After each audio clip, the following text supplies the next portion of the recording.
It's not it's not cocky at all. We happen to be blessed with someone who ran these programs, Kaylin C, who ran these programs in Canada.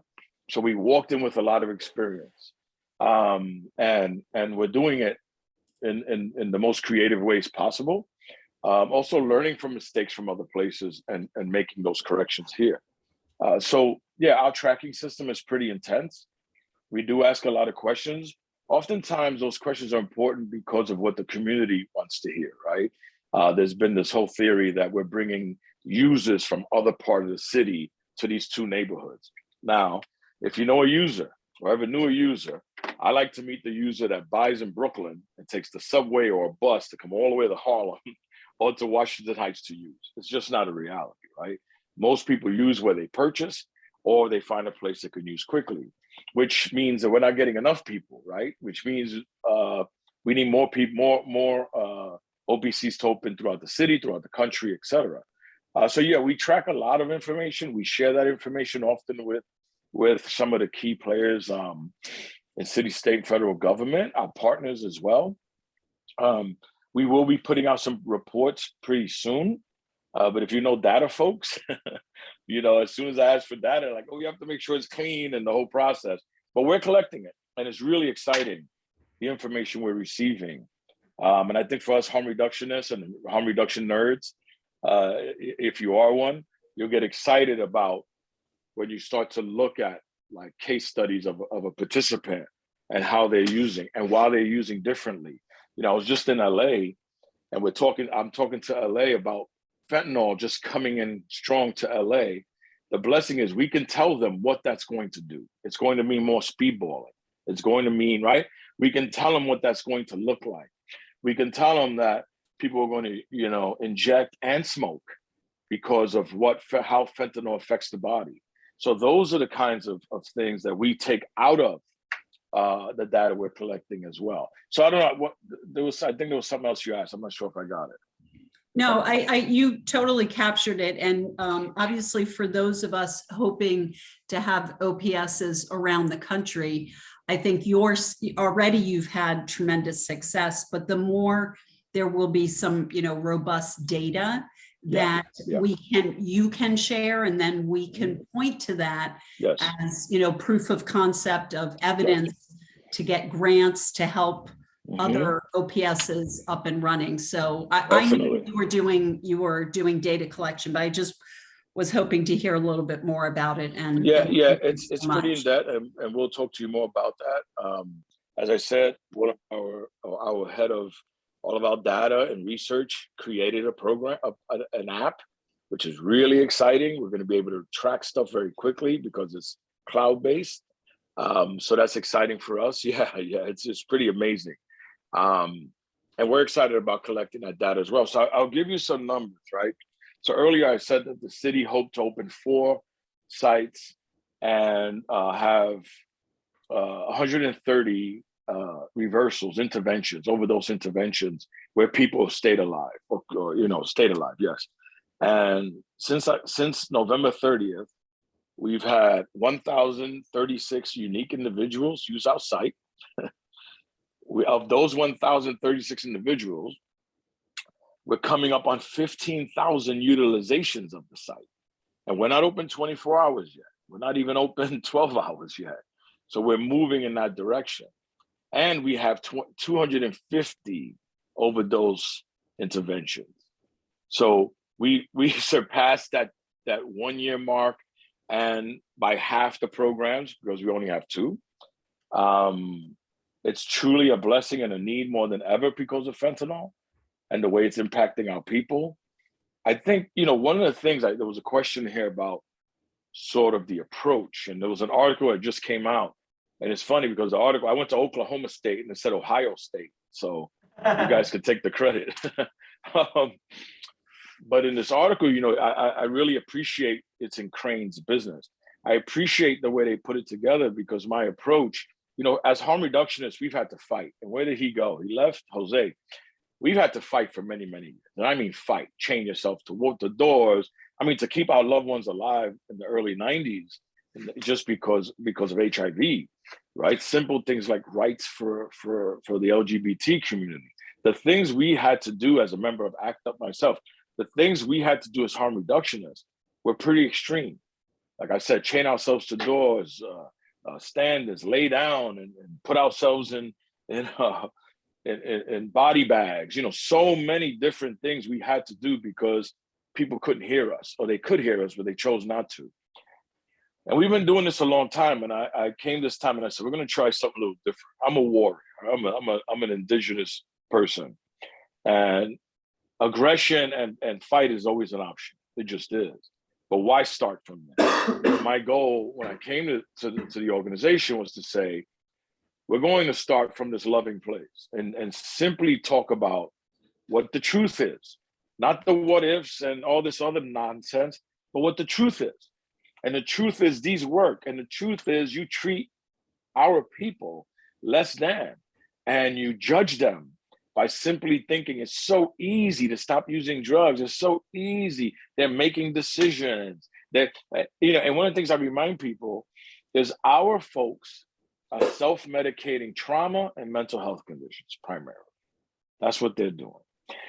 When you put them in a room the way we have, you watch the magic happen. Kaylin says that the drug use is the least interesting thing that happens in the room, because what happens in the room, they have a community now. Can you imagine a person who was running to an alley or running to a bathroom to use so nobody sees them, you know, rushing quickly, missing something, not doing it well, etc. Now in a room with similar people, with staff who care about them, and they want to talk about why Will Smith smacked, you know, Chris Rock. Like that becomes the topic. They want to be a part of a conversation. They're becoming a part of a community. The staff become members of their family. You know, we have staff in one side and they have a mother and a little sister, and they become part of a community. And what I've seen, and this is something, unfortunately, Marissa, we can't document, but it's anecdotal and it matters, is I've seen people say on their paperwork, I'm using 2 bags today. Come in, use one, start to use one, get involved in the conversation. It could be about sports. It could be, and say, I want to be a little more present. I'm going to use less, or I'm going to come back later, which means, you know what? They're going to come back later so we can get them some food and some respite and some love. And, you know, maybe, you know, one of the other things I should talk about very quickly is the services we provide. What I tell people is if you're going to open one of these centers, please, please have wraparound services attached to it, so that when, not if, when the participant who's using says, I want this, you could say, let's go. So we've had numerous already at a booth, a participant say, put a syringe down. I say, I think I want to try detox right now. And we jump very quickly and do everything possible to get them that opportunity. Sometimes they say, I want to put this away. Can I go upstairs and get a holistic treatment? Acupuncture, acupressure, massage therapy, sound therapy, you know, Reiki. That's what we offer. Maybe I want to go sit down with my case manager right now and have a conversation with them about housing. I'm feeling a little different about things. I need a meal. We give them a healthy meals. We serve 3 meals a day, not institutional food. You know, recently something happened to me when I walked into one of our programs very early. And these are the kinds of things sometimes lived experience brings and no one else could. I walked in and the staff are very clean, always cleaning, always cleaning. And I smelled pine sol. And I said, we got to get rid of pine sol. And they were like, what? I said, pine sol smells like prison, institutions. It smells like public school. So if you're Puerto Rican or Dominican, you know, fabuloso, you know, but it might seem like a simple thing.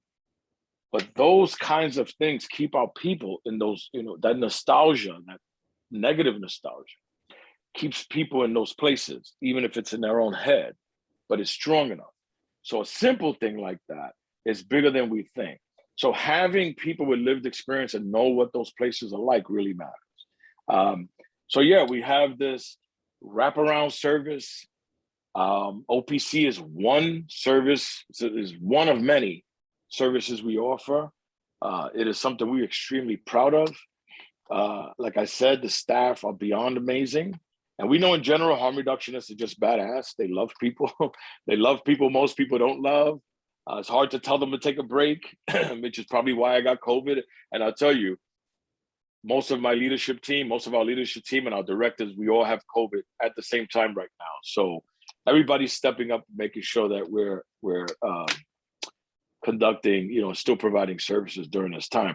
Last thing I'll say before I think there's a question, I see Jose's hand up, is that during COVID, we didn't close. The height of COVID, we never closed. We became creative and innovative.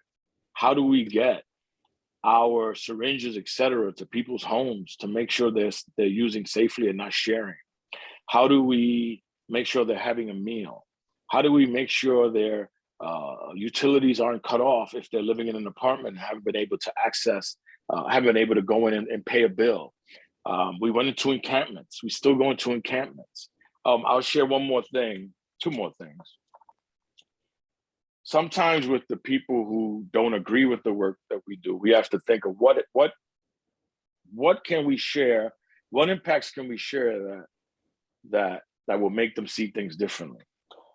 So in New York, I can speak about New York. If you overdose and you call an ambulance, you get an ambulance with a couple of staff in the ambulance, 3 or 4, with at least 2 police officers, sometimes 7 or 8, because multiple cars come.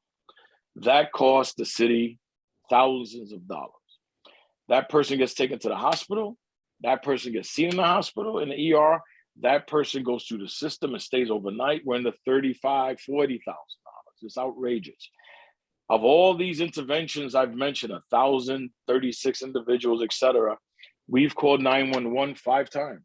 Of those 5 times, it had nothing to do with the overdose. They had to do with our concerns beyond the overdose. So someone was severely diabetic, someone was having seizures. So we didn't want to release them to the community without them seeing a doctor. And some of the times they didn't leave. They went to the ambulance, were checked out, and just came back in. I think 3 of the 5 times. So those really matter. And the last thing I'll say around community is we have a huge park across the street from our Washington Heights side. And it's really a beautiful park that people haven't been able to use for a while for a variety of reasons. And one of them being folks in there who use drugs. So a month after we opened, the Parks Department, who we partner with, called one of our staff and said, matter of fact, called Kaylin and said, there's something wrong, or did you guys hire more people? Because we partner with them, we collect syringes in the park, and asked if we had more staff or what did we do differently. And when we asked them why, they said because the average collection for them is 13,000 syringes a month. It's a lot of syringes. And then the next couple of months, they only collected 1,000 syringes.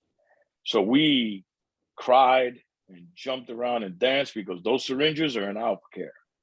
They're with us. We're disposing of them correctly. That means people are coming to us. We're creating a safer community, a safer park for our people. And it just answers all of those questions.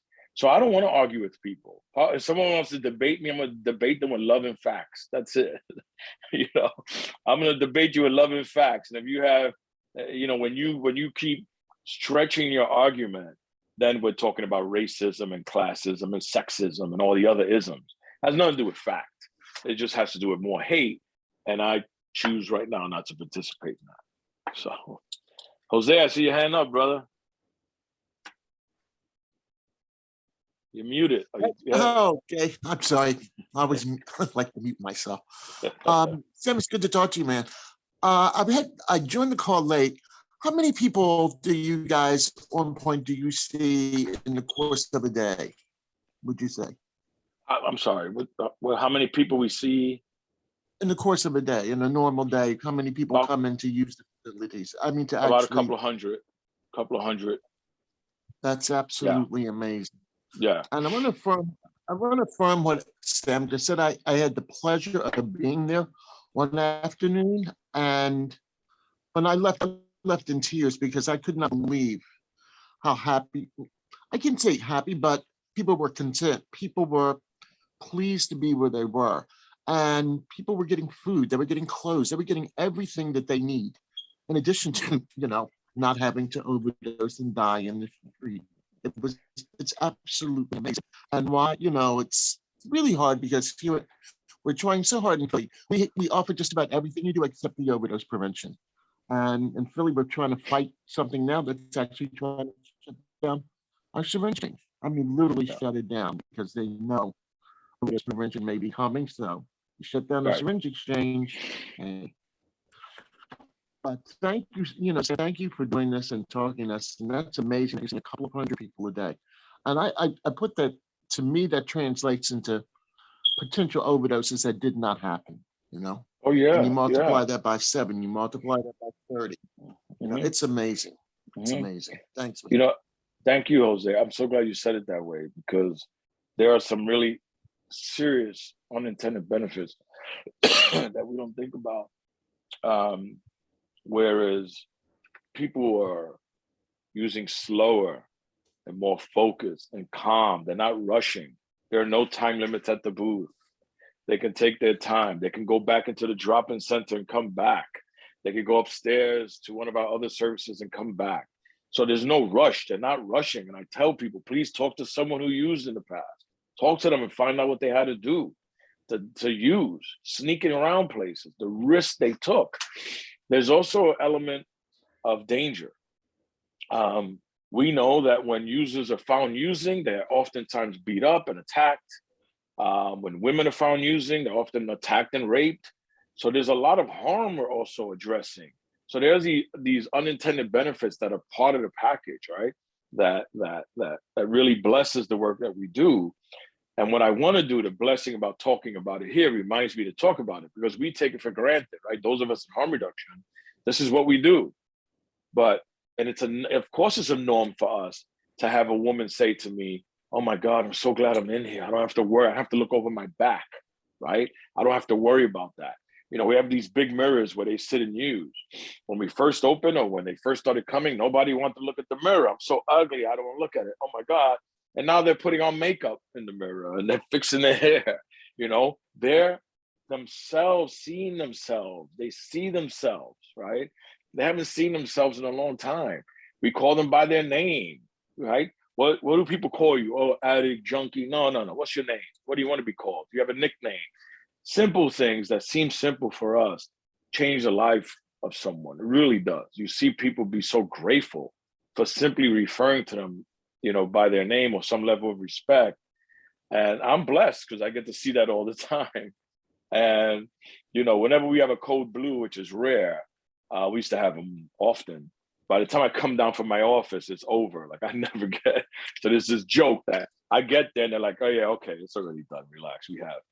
But, it's beautiful. I also celebrate the fact that we've already hired some of our participants from the OPCs who actually work for us, who are making a decent wage in New York City, and we're looking to increase that. So you have someone who is panhandling and making nothing to making 35, 32, 30, $1,000 a year and have health insurance and reuniting with family members. And it just is endless. It's endless. So I get to benefit from that end and live in that loving environment as well. As Jose mentioned, when you visit and watch it happen, if you have any connection to this community, bring tissue. Believe me, bring tissue. Jose's an OG, man. He's been doing this 100 years. Everybody, I'm like, we can't impress Jose. And he was like, oh my God, how about this? Like a kid in a candy store. And what are they doing? And so that made me feel great, really did. I see Khalil has his hand up. Hey, I think this is awesome. I'm also in the Philadelphia area. I work at Pathways, and I actually live in the Kensington area. I was reflecting on like the beginning of the conversation when you were talking about like some of like maybe the more practical items that went into like making this a thing and functional and just real life. And when you said, you need to be willing to like to be arrested, right? I was thinking about what protections might be in place for participants if like this is what the staff reaction to people facilitating this might be. Although like it's much safer than using elsewhere in the community, and there are those risks. I'm just wondering if there are any protections in place, like from community members or from any legal action in the police, and what that looks like. at OnPoint. Khalil, thank you. You just saved the night for me because I forgot to talk about something very important. But I'm gonna keep saying I have COVID, so I'm gonna blame it on COVID. So yeah, thank you so much. So prior to opening, I should have said this in the beginning. Prior to opening, it was important while we were negotiating with the mayor and negotiating with the health department that there was somebody missing, and that was the NYPD. We needed the NYPD there. We were not going to open without them. And of course, we asked for the top, we asked for the commissioner, and I was too heavy. So we're like, okay, let's focus on the 2 precincts in our area. How about that? So the commissioner set that forth. And we had meetings with the 2 precincts in our areas. I'm a former prisoner, and every time I say this, it just makes me laugh inside, that I have great, not good, excellent relationships with captains and sergeants of police stations who want to protect us and protect our participants and protect our staff. What they realized, and again, I came from this place of love. This is our thing. This is our community. What we've done for the police is prevent them from having to do what Giuliani wished, and did many, many years ago, is to arrest everyone. The police know the process. We have a new DA in Manhattan. The DA told them, we have, of the 5 DAs in the city, 4 of the DAs signed up to saying this is the right thing to do.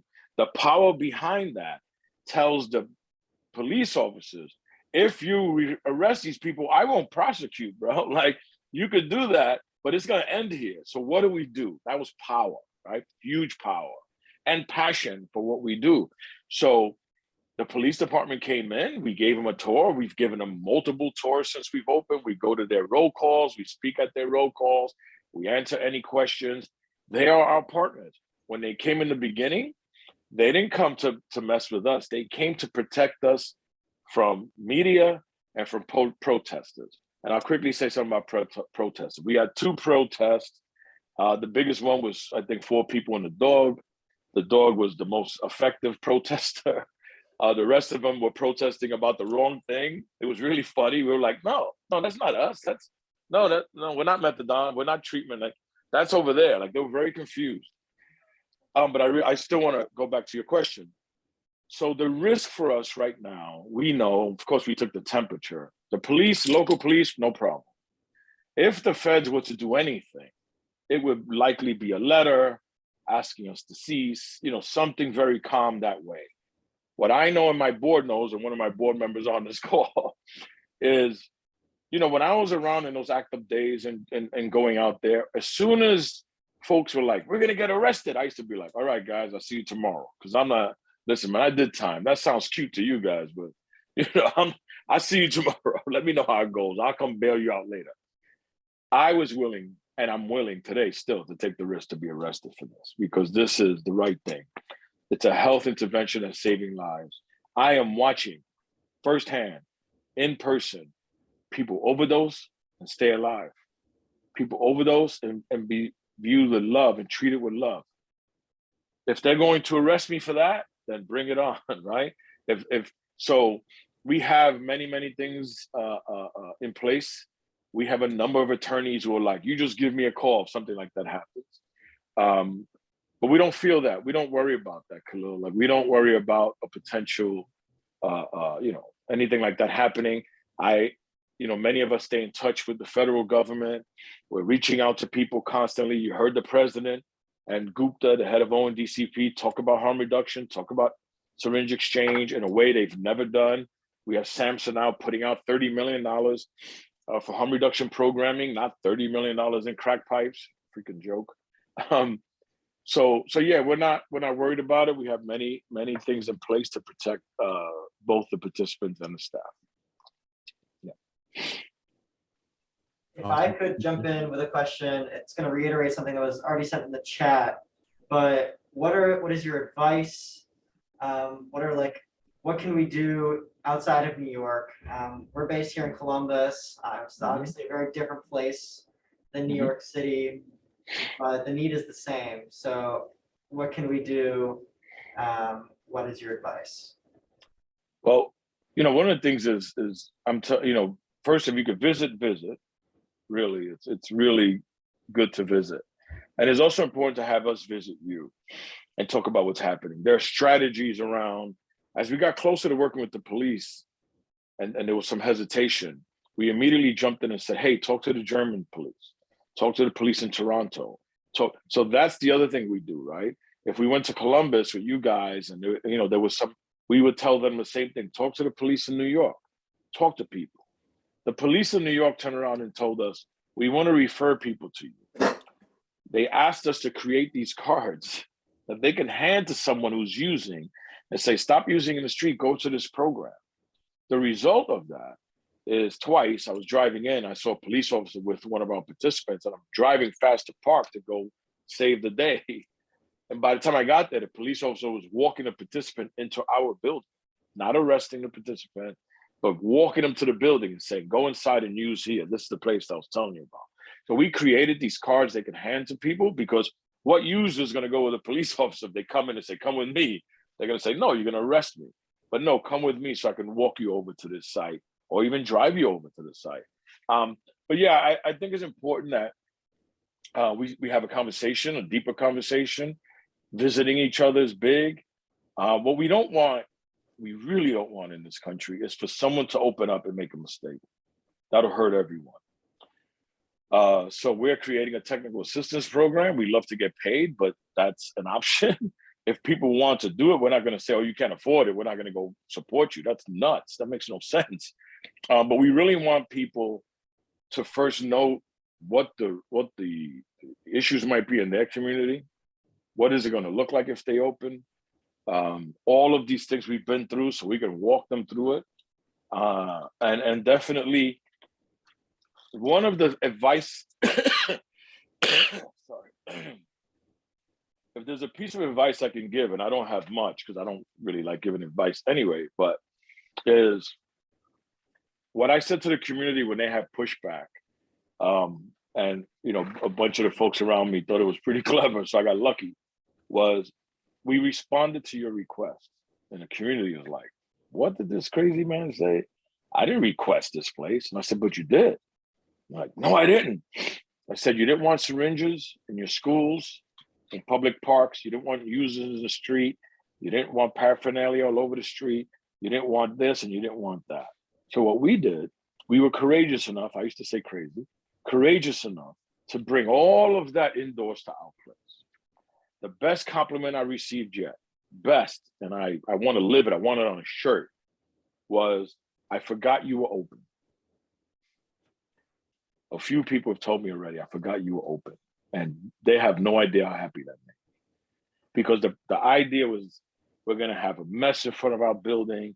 It's going to create stuff. There are going to be all these dealers lined up to sell to our people. The reality is, we're primarily working with the very same people we were already working with. New people are people coming out of encampments, people that were deep in the parks, people that were deep hiding are coming out now. When we open 24 hours, oh my God, that's probably my most exciting piece, because we're going to offer respite. So you don't have to go to a park anymore. You don't have to have an encampment. We have showers, we have washers and dryers, we have food, we have everything you need. So folks who now use the OPC or utilize one of our other services and then come to the drop-in center and sit down and might take a nap on a chair. We have these great zero gravity chairs. They will have a place to have respite and take a nap and relax. And then if they want, they can go into one of our other programs where most like to go, which is our holistic health program, receive a treatment. And even staff, I always push staff to go into our treatment program to get massages and acupuncture, because I need them well so they can work with our people. So it's important that they utilize that as well. I don't know, did that answer you, Dennis? Was there any other questions attached to that? Yeah, that did the technical, I forget what it was called, but that seemed Technical assistance? Yeah, is that like available online or? Yeah, I tell you, the thing I'll say to you, and Jose could really say this, I think anybody who visited could say this. We can talk to you and talk to you. It is really important, even if one person comes, and I could do a video tour, a live video tour, to see it in action is very different. I'm not saying you have to, but it's very different. But yeah, we could start everything in conversation on Zoom. We can do all of that. But it would be also great to visit and see where you guys are thinking of building this out, how you respond to the community. The community asked us, after we were open for a couple of weeks, they said, oh my God, this is good. But can you take it under the highway on 130 something street, on the corner where the sanitation department is, right? They said that. And I said, I can, but I won't. Because if someone over there needs a service while they're using, then they have to come all the way back here. You have to understand the importance of having other services attached to this program. And also the relationship you have to have with the community. We've been around for over 20, one of our organizations for 30 years. We've been around in Harlem for 22 years. So our participants know us. But yeah, if we needed to start anyway, Dennis, we can start. Definitely not a problem. No problem at all. Mr. Powell. Is he there? Good afternoon. My name is Donald Powell. As you can see, I am the board member that Sam was talking about. I'm a recent addition to the board, but I'm extremely proud to be here. I promise, Sam, I'm not going to fan out on you, but I do want to say 3 things very quickly. One, Sam talked about all of the front loading that went into this process before the open prevention centers were open. And I think that's really important for people to understand. I think my concern is that people see the success of what's happening at OnPoint, New York City, like, let's jump on the bandwagon, let's do it, let's make it happen. And, over the course of this talk, Sam has continued to talk about the importance of doing it and doing it right. Because if it's not done right, then that gives the opportunity for backlash and naysayers to say, oh, see, we told you. So the importance of creating relationships, and the other piece of that is, like Sam said, having programs. I was blown away when I walked in to see the dignity and the humanity that people are treated with. They get to wash their soiled clothes. They get to take a shower.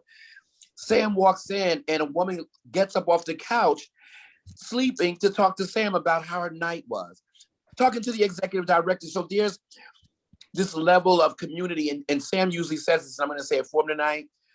One of the biggest interventions that you can have to work with people who use drugs is to create community, create connection.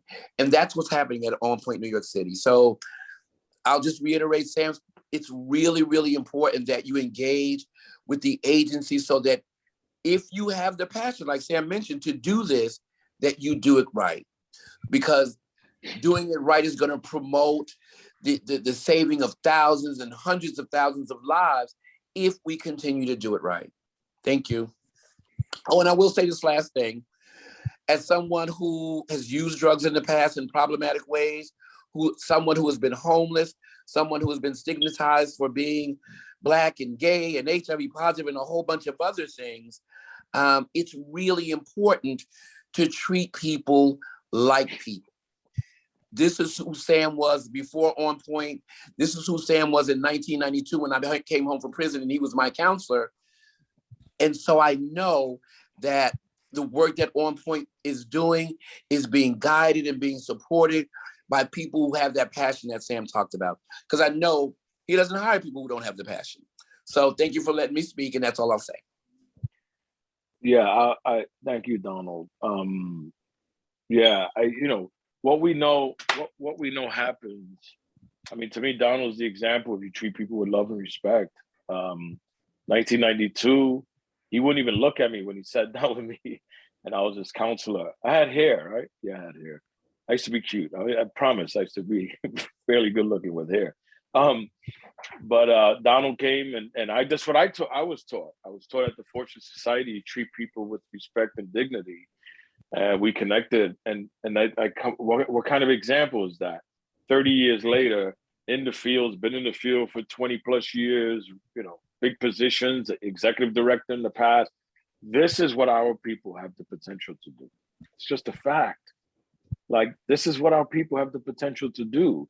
And what we want to do is create, what we do, not what we want to do. What we do is create a more level playing field for them to have those opportunities. And one thing I'll say to you, Dennis, is you're hearing Philadelphia, who should have opened, who should have been open already for a while, even now asking questions, right? So that's the thing too. We're all always learning. I'm looking forward to when others open and I learn something from them. Like, oh, I didn't do that. I'm going to steal that, right? Like, that's what we need to do. And as we start to open more, we're going to have our own coalitions where we're talking to each other and making sure we're doing this right. The biggest issue we're dealing with now, and I'm asking, I think Brittany's on to share our donate button, or Jill, because what we have now, because it's federally illegal, I cannot pay staff in the actual OPCs from anything that's state, federal, city funded. I can only pay them from donations, and if I'm able to secure some funds from philanthropists and other folks. Other than that, I foundations as well. So running and operating the OPC and paying the staff, I'm going to get yelled at because they came down to feed the dog and I don't have a mask. So get upstairs. I can take my mask off. My daughter. The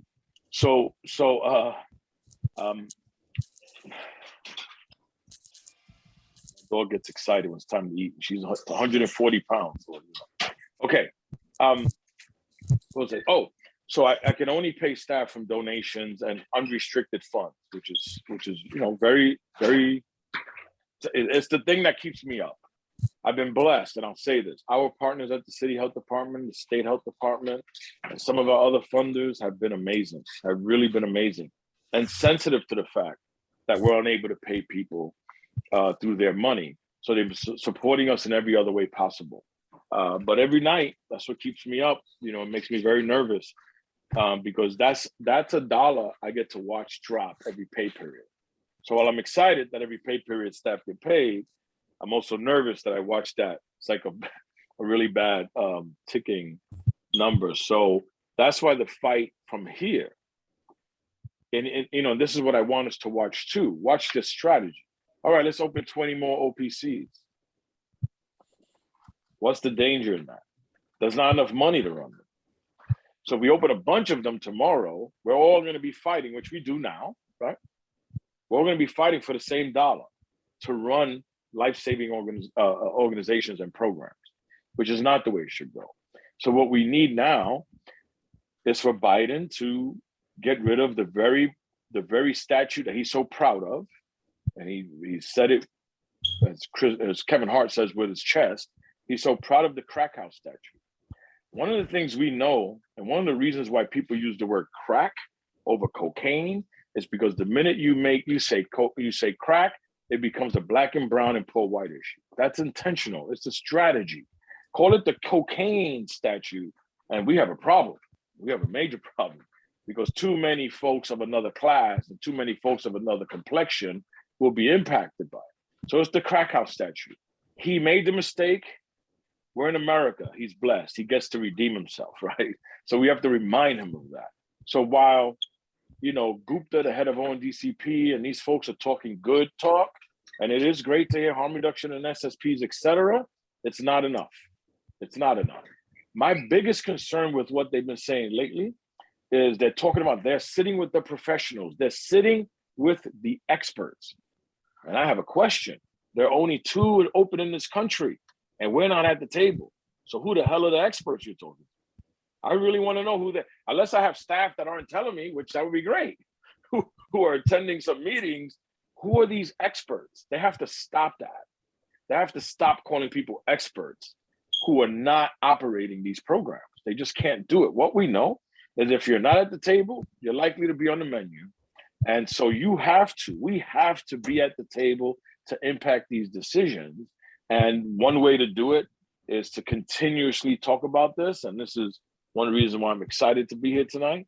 I appreciate you young folks inviting me to this. You are amazing. We need our young people right now. People are scared of you. They're scared of young people in this country. You guys actually vote, where many young people never did. You guys speak up.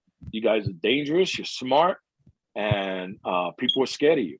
So, to receive this today, and I remember I was talking to Brittany this morning. She's like, you sound horrible. You're going to be able to do it. I said, I'm going to take everything possible to get on this call. And then I'll go back and lay down. I have time to lay down. But I really want to acknowledge you guys at Ohio State for doing this. This is huge, man. This is huge. Your desire, your ability to see this, to see what this is about. You should be giving yourselves an applause. You should be feeling good about this. I'll do whatever I can to support you. So don't worry about the technical assistance stuff. Don't worry about that. We need more to open and open safely and do it well. So whatever you need, be in touch and we'll support you. And I think there are other questions here, or Dennis, do you? I'll ask the other folks in the room if anyone has any questions here. No, you said so much. This has been like really incredible. We really appreciate having you here. This is so cool. We've been talking about the OPCs like as they've been opening in our club meetings throughout the year. Like this is incredible. What's your club? When you say your club meetings, what's your club? Yeah, so we're Buckeyes for Harm Reduction. So we do harm reduction work here on campus. You guys have shirts? I want a shirt. Buckeyes for harm reduction. We do. They say anti-dare on them. Because we like to present ourselves as the counter to the DARE program. Oh my God. See how harm reductionists are gangsters, man. I love that. I love that. Can I have a shirt at least? You took my donuts away. Maybe I can have a shirt. Maybe we have some extras. Maybe we can mail you one. I'm a medium. No. I'm a 2X. I was a medium when I was in college like you. But that's so cool, man. That's you guys are brave. And I'm telling you that a mistake we've made over the years is we go in these pockets and do things on our own. When I heard you guys reach out, I was so excited and shocked, but excited that you guys were interested in doing this. And anything, Dennis, I mean it. And whoever else is in there with you in your club, anything I can do, I would love to go out there and hang out with you guys and talk some strategy and get it done. Definitely. That'd be so cool. We also have some really great grassroots harm reduction orgs here in Columbus, of which prominent member is actually on this call, her name's Suzanne. But yeah, Suzanne, who's been crying, she's cried a couple of times, I think. One time. So who are you? Who are you, Suzanne? I'm just a peer at a methadone clinic, man. Like, and in the perfect world, like, there wouldn't be folks that, would choose methadone because they'd have a doctor like Dennis after he finishes med school prescribing them heroin. So that would be super cool. But, maybe one day there'll be all of that coming out of a safe consumption site. And I'll still be just a peer because that's the best thing for me to be. It's all I ever wanted to be. But I think you guys should make a road trip. I love New York. Come visit. Come visit. For real. Definitely. We'd love to have you guys. We really would. And yeah, I agree. People ask me if we test for fentanyl. We don't test for fentanyl because it's in everything. One of the things we want to do is we test to see if there's heroin in the heroin. We're actually testing for heroin and we can't find it. So it's a very, very challenging time in the work that we do. So yeah, I agree. I'm looking forward to Dennis becoming a doctor and prescribing heroin. It's working. It's working in other countries. That'd be so cool. It's here. As I said, I'll remind you again, there's no war, there's no drug war. It's a war on drug users. There just isn't. So, anybody who's doing this work, bless you. Anybody who's interested in this work, bless you. We need you. We need you for sure. And people get nervous when multiple villagers get together. So this is great. I don't know what time what time was this going to? I think we had it scheduled for 7 to 8. Okay. But so you want to cover any other questions? Danny, what are you doing? Come here. If anyone else has any other questions, feel free. But if not, we'll call it. But we really. And you guys, does everybody have our information on how to contact us? I have it, and I can disseminate it to everyone in our club. And follow us on Twitter Oh yeah, I'm a New Yorker. I guess that was pretty serious accent there. Twitter, on Twitter. I'm sure Brittany's laughing right now. I make fun of him almost every day. And I'm a native New Yorker too, but just Sam, every coffee, get out of here, everything. Oh, it's real. It's real. Over there. From the Lower East Side, man. What can I say? But yeah, follow us on Twitter. I can't do that. Twitter, freaking Twitter, and Facebook, Instagram, whatever else we're on. You know, I'm looking at Juan Jordan, who I worked with for a long time, and I'm just gonna talk about him for a second because he's someone in long-term recovery, makes 1,000 meetings a week, runs conventions all over the freaking country and outside of the country, and supports harm reduction, right? So that's what this work is about. So when people say to me, I get offended. You don't know, they should be in treatment. I'm like, you don't know about recovery. I'm like, my fucking best friend is. What are you talking about? Like, it's there are these perceptions that what harm reductionists want to do is promote more use, and it's just like, you know, we want to promote healthiness, and we want to make sure, and we're doing it, that our people stay alive. And when you can get someone like Jose to visit, who's been doing this work a long time, and who was close to opening a site in Philadelphia, and be blown away by what we're doing, that to me, that's the cash. You know, that's the home run. So when we're in our offices, as Donald said, people know me. I'm in that OPC 4 or 5 times a day. Go downstairs, check in, make fun of people, joke around, sit in there. It's a community. It's a beautiful community, and it's great to get to know people who just want to stay alive. I think that's Terrell on the call. You know, I also get to be blessed by having, again, I tell you, the greatest staff on the planet, but also staff who are really involved in what we're doing, a part of the process. And that's important too. How you lead an organization who does this really matters. You got to be very careful. It's very emotional work. So you really want to be, if you say you have an open door policy, have one. Don't just say you have one. Make sure you're always checking in on staff and showing them love, because it's hard work. It really is hard work. And I tell the staff that everyone in our job saves a life. We have 250 overdose interventions. If you're a data person, you were involved in 250 overdose interventions. If you are an HR person, if you're a receptionist, if you clean the offices, you save 250 people.